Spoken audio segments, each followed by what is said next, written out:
Assalamualaikum warahmatullahi wabarakatuh. Apa kabar teman-teman semua?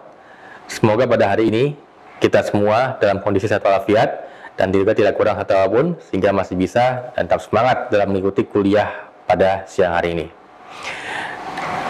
Terima kasih teman-teman telah kembali bergabung di kelas komunikasi massa, dan pada kali ini kita membahas materi tentang bentuk-bentuk media komunikasi massa. Pada perkuliahan kali ini kita akan melihat berbagai macam jenis media-media yang tergolong dalam komunikasi massa. Selain itu kita juga mempelajari bagaimana sejarah terbentuknya media-media tersebut atau sejarah terbentuknya jenis-jenis media tersebut, ya. Untuk itu saya harap kalian menyimak dengan baik materi perkuliahan pada hari ini. Dan kita mulai perkuliahan pada hari ini dengan pembacaan doa basmalah. Bismillahirrahmanirrahim. Baik teman-teman, kita akan langsung menyimak materi tentang bentuk-bentuk media komunikasi massa yang telah saya siapkan berikut ini.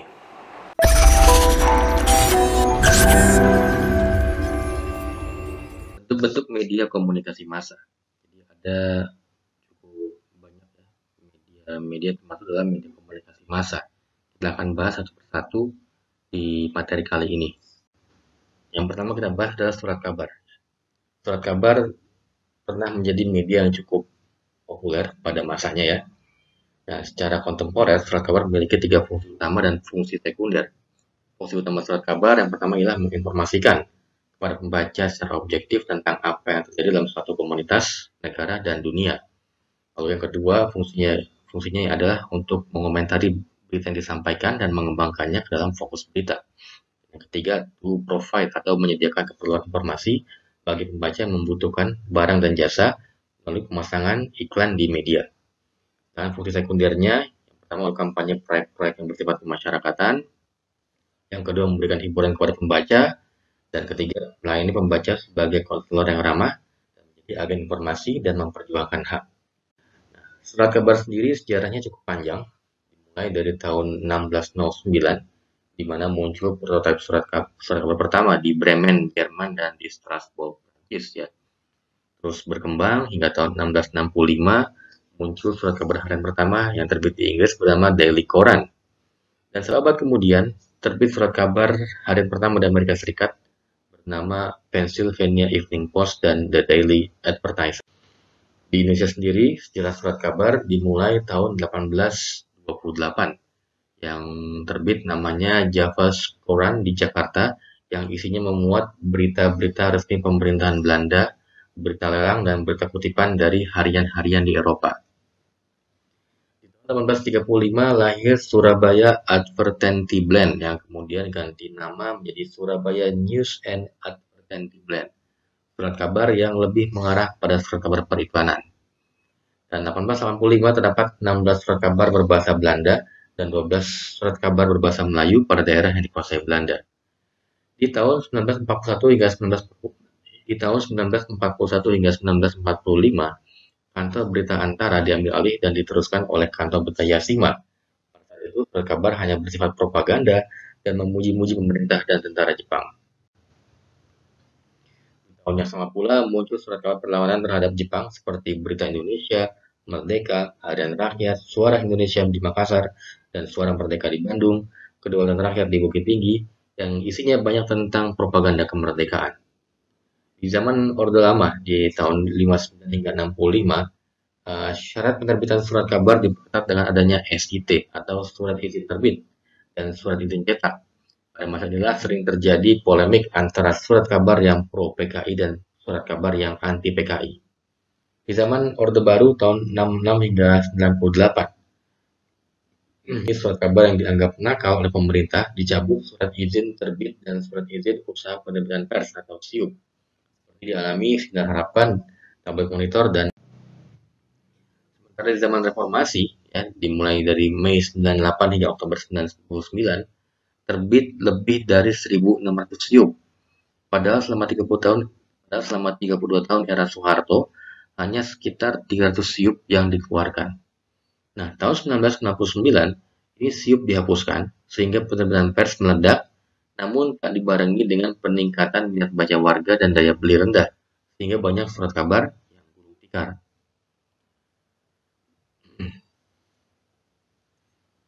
Di tahun yang sama, Departemen Penerangan dihapuskan dan membuat media cetak kembali tumbuh. Sebagian cukup berkualitas, sebagian lagi lebih mengarah ke surat kabar kuning atau yellow journalism, ya, yang isinya mungkin lebih mengarah kepada gosip, pada rumor, pada hal-hal mistis, dan bahkan kepada hal-hal yang mengarah ke arah pornografi. Dilihat dari kategorinya, ada beberapa kategori surat kabar, ya.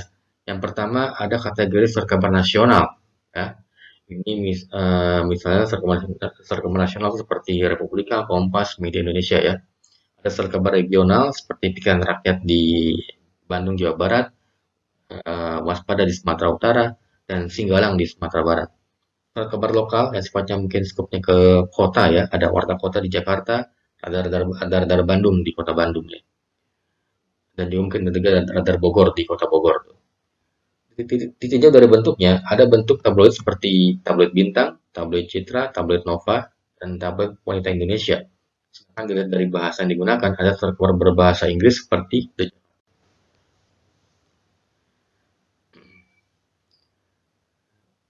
bentuk media komunikasi massa yang berikutnya adalah majalah, ya. Menurut Dominic, klasifikasi majalah dibagi dalam 5 kategori utama. Yang pertama ada General Consumer Magazine atau majalah konsumen umum. Nah, majalah ini menyajikan informasi tentang produk dan jasa yang diiklankan pada halaman tertentu. Ada Business Publication Magazine atau majalah bisnis. Majalah ini melayani secara khusus informasi bisnis, informasi industri atau profesi. Media ini tidak dijual di tempat umum, banyak terbatas pada kaum profesional dan pelaku bisnis. Ada Literacy Review and Academic Journal atau ketik sastra dan majalah ilmiah. Majalah ini umumnya diterbitkan oleh organisasi non-profit, universitas, yayasan, atau organisasi profesional. Ada newsletter atau majalah khusus tentang berkala. Ini dipublikasikan dengan bentuk khusus 4 hingga 8 halaman dengan perwajahan khusus pula. Media ini didistribusikan secara gratis atau dijual secara berlangganan. Dan yang kelima ada Public Relation Magazine atau majalah humas, ya. Majalah ini diterbitkan oleh perusahaan dan dirancang untuk disirkulasikan pada karyawan perusahaan, agen, pelanggan, dan pemegang saham. Isi dari majalah ini berupa informasi terbaru tentang perusahaan, kegiatan sekitar perusahaan, kegiatan sekitar CSR, dan artikel ringan. Dari klasifikasi ini, yang paling banyak majalah itu memang nomor 1, ya, yaitu majalah konsumen umum, ya. Itu cukup banyak, ya, yang dijual di pasaran pada masanya. Sekarang mungkin di era digital sekarang mungkin sudah berubah. Sejarah majalah, ya, ini dia mulai muncul majalah di tahun 1994, ya, atau lebih 100 abad setelah kemunculan koran, ya. Ini pertama kali muncul di Inggris bernama Review, ya. Bentuknya masih ragu untuk itu antara majalah dan surat kabar. Halamannya kecil, terbitnya 3 kali 1 minggu, dan isinya mencakup berita, artikel, tunjangan nasional, dan moral. Sementara di Amerika Serikat sendiri, majalah muncul tahun 1740, yaitu namanya General Magazine dan Historical Chronicle, yang dikeluarkan oleh Benjamin Franklin, ya. Nah, majalah mencapai era kemasan di Amerika Serikat pada tahun 1820 hingga 1840, ya. Yang paling populer salah satu adalah Saturday Evening Post dan North American Review. Dan tahun 1922 lahir majalah Reader Digest di Amerika Serikat. Di Indonesia sendiri, ya, di Indonesia majalah pertama di Indonesia yang muncul yaitu bernama Pancaraya, ya, pimpinan Markum Joyo Hadi Suparto, yang terbitnya pada awal kemerdekaan Indonesia, ini ada namanya majalah Review Indonesia yang berisi perlawanan terhadap penjajah Belanda. Di zaman Orde Lama, perkembangan majalah tidak begitu baik karena relatif sedikit majalah yang terbit. Sejarah mencatat ada majalah Star Weekly serta majalah mingguan terbit di Bogor. Sejarah mencatat ada majalah Star Weekly serta majalah mingguan yang terbit di Bogor bernama Guledek, namun hanya berumur beberapa bulan saja. Sementara di zaman Orde Baru, pada di tahun 1966, ya, di awal Orde Baru, banyak majalah yang terbit dan cukup beragam jenisnya, ya. Di antaranya ada majalah Selekta, majalah Sastra Horizon, Panji Masyarakat, dan majalah Kiblat yang semuanya terbit di Jakarta, serta majalah Adil yang terbit di kategori majalah, ya. Tipe satu majalah ditentukan oleh sasaran halayak yang dituju, ya. Awal redaksi sudah menentukan siapa pembacanya, apakah anak, remaja, wanita dewasa, pria-dewasa, atau pembaca umum.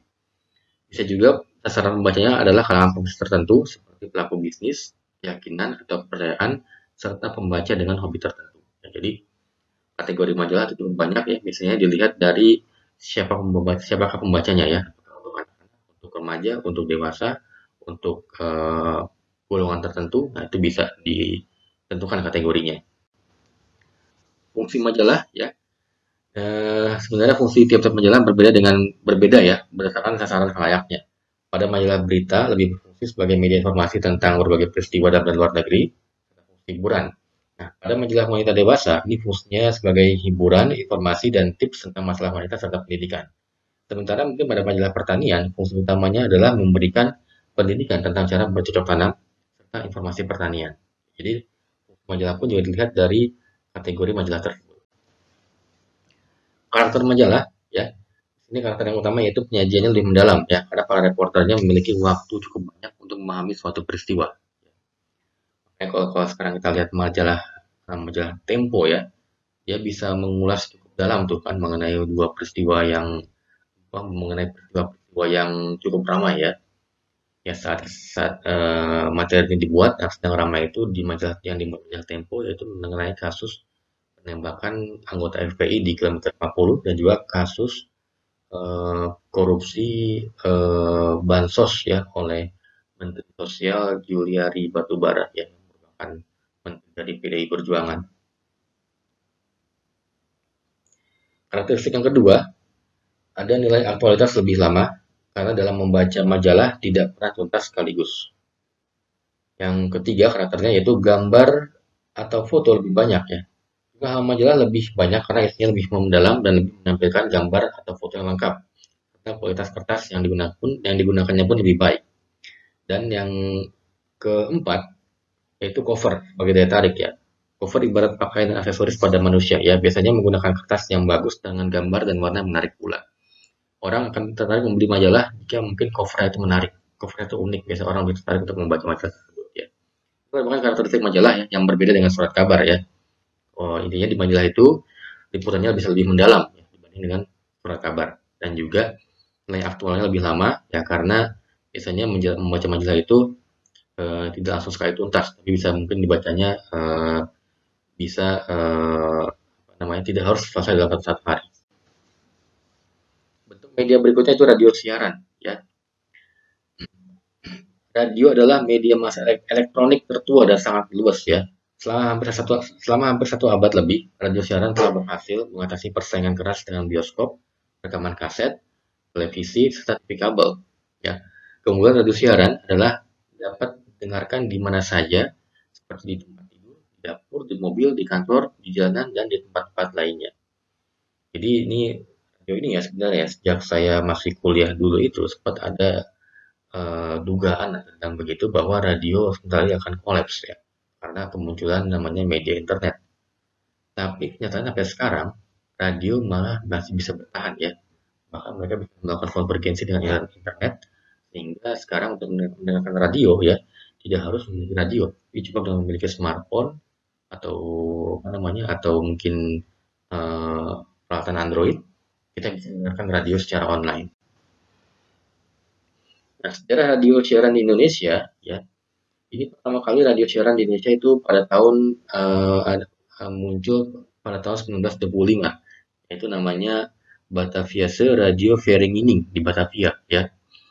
Di zaman Jepang, radio siaran yang tadinya berstatus sebagai perkumpulan swasta dinonaktifkan dan oleh jawatan khusus bernama Hosokan Rikyoku yang merupakan radio siaran yang berkedudukan di Jakarta dan mempunyai cabang-cabang dinamakan Hosokyoku yang ada di Bandung, Purwakarta, Jogja, Surakarta, Semarang, Surabaya, dan Malang. Nah, di tahun 45 ini lahir Radio Republik Indonesia ya. Radio Republik Indonesia yang lahirnya tanggal 11 September 1945. Zaman Orde Baru sampai akhir tahun 1966, RRI adalah salah satunya atau RRI adalah satu-satunya radio siaran di Indonesia yang dikuasai dan dimiliki oleh pemerintah, dan baru pada tahun 70-an lahir 5 radio swasta seperti Radio Prambors yang lahir pada tahun 1971. Radio sebagai the fifth estate ya.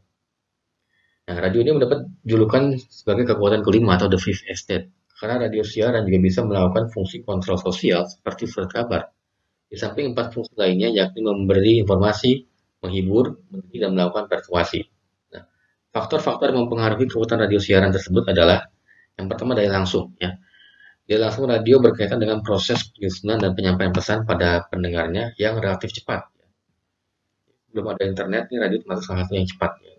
Ya, ketika ada suatu berita penting, melalui apa dapat dengan segera disiarkan melalui radio karena prosesnya tidak terlalu rumit ya, hanya modal hubungan telepon sudah bisa melakukan siaran langsung di radio. Yang kedua daya tembus ya. Kekuatan lain dari radio siaran adalah daya tembus ya, yaitu dapat menjangkau seluruh wilayah termasuk warga yang tinggal di pelosok atau pulau ya.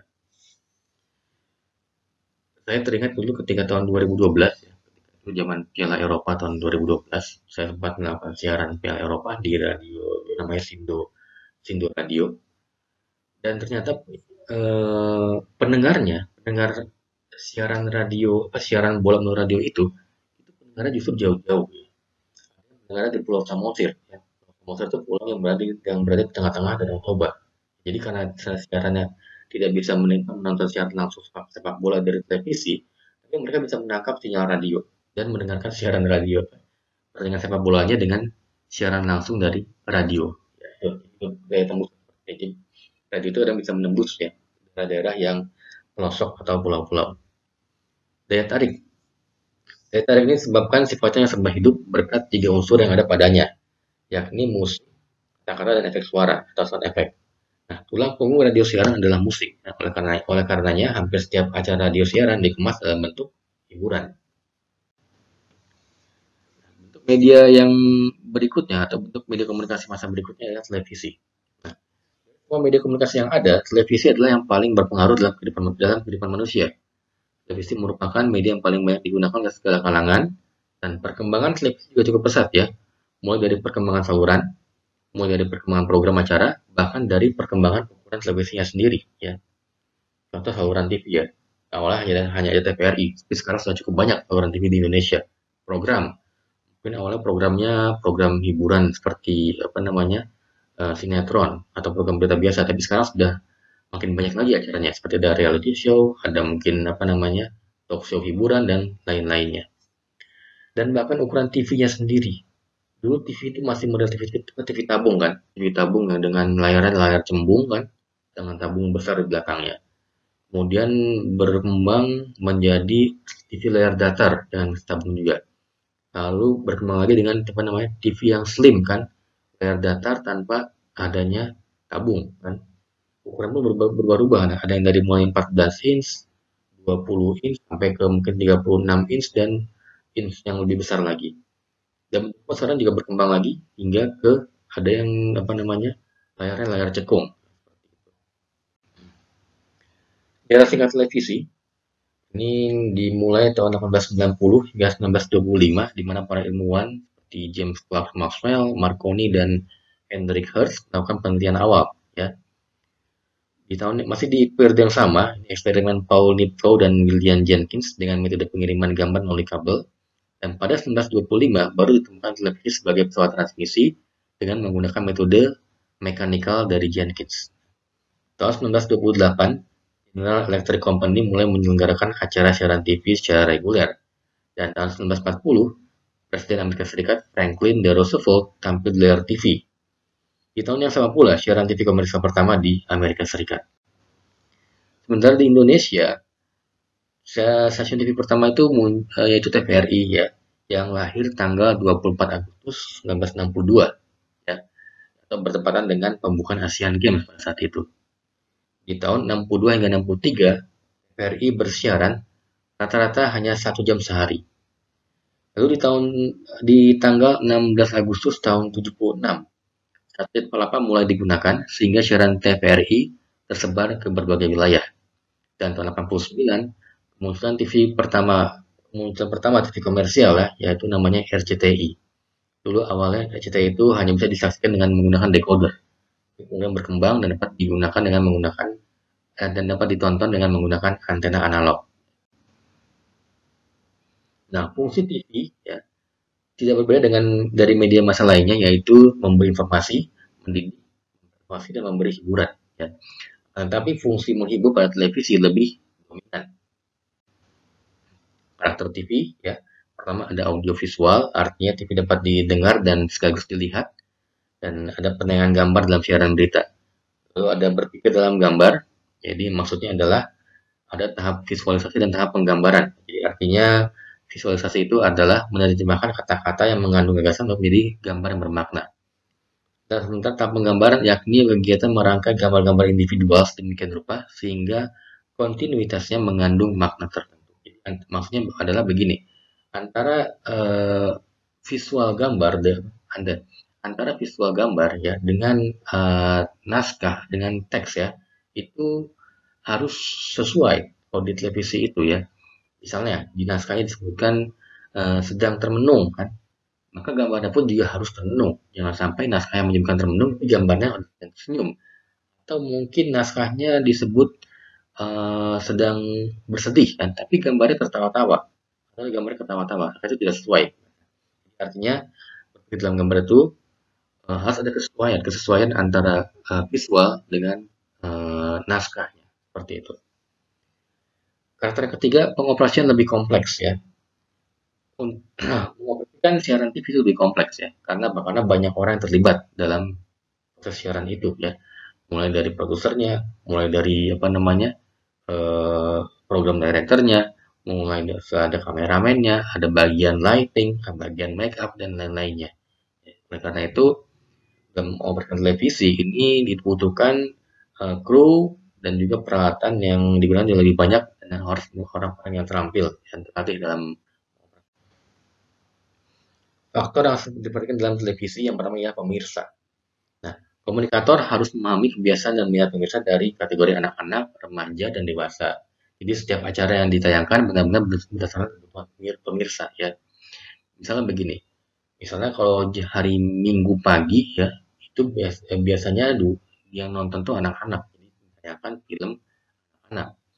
Tapi kalau misalnya hari eh, jam tayangan di malam hari jam 10 itu biasanya tuh yang nonton pria dewasa ya. Jangan juga kita menaruh tayangan anak-anak di jam 10 malam yang nonton karena anak-anak pada tidur ya. Tapi kalau kita taruh tayangan untuk dewasa untuk kategori eh, maksudnya kategori itu maksudnya untuk kalangan orang dewasa ya seperti film action kah, film film horor kah, tayang jam 10 malam ke atas, maka bisa masih ada penontonnya itu yang orang-orang dewasa. Atau mungkin dia tayangan pagi hari kan, biasanya menonton mungkin dari kalangan wanita atau ibu-ibu, cara masak memasak itu bisa taruh di pagi hari. Jadi komunikator harus tahu ya kebiasaan dan juga waktu dari komunikan itu menonton televisi sehingga acara yang ditayangkan sesuai dengan waktu mereka nonton TV itu. Faktor yang berikutnya seperti itu durasi ya atau jumlah menit dalam penayangan acara. Durasi masing-masing acara disesuaikan dengan jenis acara agar tujuannya tercapai. Lalu ada metode penyajian. Nah, setiap acara memiliki cara penyajian berbeda-beda sesuai dengan jenis acaranya ya. Ada acara talk show, ada acara yang disajikan dengan mungkin berbicara saling tajam antara host dan narasumber dengan bintang tamu. Ada juga mungkin acara kuis, ada acara sinetron yang disajikan dengan cara yang berbeda-beda ya. Dan ada namanya tren televisi. Acara TV kerap mengikuti tren ya. Jika ada suatu acara yang sukses di salah satu TV, maka TV lain akan mengikutinya. Atau jika ada acara TV yang sukses di negara lain, maka stasiun TV akan membeli lisensi atau franchise acara tersebut ya. Kayak contoh acara Indonesian Idol, itu kan bukan franchise dari American Idol kan. Ya mereka sukses, akan dicoba di Indonesia sukses juga. Ya. Biasanya kalau di TV itu, di TV Indonesia itu modelnya, ada satu acara yang sukses, ya, ditiru oleh stasiun TV lainnya. Misalnya apa ya, kalau sekarang ya, kayak misalnya acara semacam OVJ kan yang cukup sukses kan, kemudian coba ditiru oleh beberapa oleh stasiun TV lainnya dengan mencoba membuat acara serupa ya. Bentuk media bentuk media komunikasi massa berikutnya itu film ya. Sejarah film sendiri ini dimulai tahun 1903 ya, di mana film pertama muncul di Amerika Serikat dengan judul The Life of an American Fireman dan The Great Train Robbery yang dibuat oleh Edwin S. Porter. Tahun 1906 hingga 1916 lahir perfilman Amerika Hollywood ya, dan 9 judul film yang menjadi tonggak kebangkitan film Amerika. Di tahun 26, film pertama di Indonesia diputar di Bandung berjudul Lady Van Java. Dari tahun 27, di Amerika Serikat muncul film berbicara pertama. Ya, jadi mulai ada suaranya itu. Kalau yang tahun-tahun sebelumnya itu filmnya film bisu, tanpa suara, hanya gerakan-gerakan doang. Dan tahun 28 hingga 1930 muncul sejumlah judul film di Indonesia seperti film Acih, Kasarung, si Jonathan Pareh ya, yang masih berbentuk film bisu. Di Amerika sudah muncul film berbicara, tapi di Indonesia tahun 2030 masih film bisu. Dan tahun 30 hingga 40 itu film berbicara pertama disiarkan di Indonesia yang berjudul Terang Bulan. Mengapa film termasuk media komunikasi massa? Nah, karena apa? Karena dalam film ada pesan-pesan yang ingin disampaikan oleh sang sutradara dan produser, baik secara tersirat maupun tersurat. Ya. Contoh kayak film sejarah seperti G30 PKI yang ada pesan terkandung dalam film tersebut ya, selain menceritakan kekejaman PKI juga mengisahkan bagaimana kepemimpinan Soeharto atau Presiden Soeharto dalam menumpas gerakan tersebut. Dan itu juga seperti film-film perang buatan Hollywood ya, seperti Rambo, itu juga ada pesan tersirat atau surat yang juga ada pesan tersirat atau tersuratnya ya. Salah satunya itu bagaimana film tersebut menceritakan kehebatan Amerika Serikat di medan pertempuran. Bahkan di film Rambo itu memutarbalikkan fakta jika Amerika menang di perang Vietnam ya, seperti itu. Nyatanya mereka kalah di perang Vietnam itu. Tapi di film Rambo fakta itu diputarbalikkan sehingga orang yang menonton menganggap pemenangnya adalah Amerika Serikat. Dan terakhir bentuk media komunikasi massa terakhir yang sesuai dengan di perkembangan teknologi komunikasi yaitu ada media online ya, yang merupakan salah satu bentuk media massa di era internet ya. Tapi sekarang semua media massa yang baru lahir mereka akan memakai platform media online ya untuk proses produknya, tidak menggunakan kertas, tidak menggunakan televisi, tapi menggunakan media online. Kenapa media online? Karena mungkin pertama lebih murah dan lebih cepat. Karena kita tahu sendiri untuk membuat sebuah media itu butuh modal yang besar. Dengan media online itu relatif lebih murah dan lebih cepat nyampaikan pesannya. Baik, itulah tadi berbagai macam bentuk dan jenis media komunikasi massa, mulai dari media yang tradisional hingga media yang kekinian yang berupa internet ya. Semoga setelah dapat materi ini kami bisa lebih paham mengenai sejarah terbentuknya berbagai macam media dan jenis komunikasi massa itu. Terima kasih, kita akhiri perkuliahan pada hari ini dengan pembacaan doa hamdalah. Alhamdulillahirrahmanirrahim, dan kita akan berjumpa di perkuliahan selanjutnya. Wassalamualaikum warahmatullahi wabarakatuh.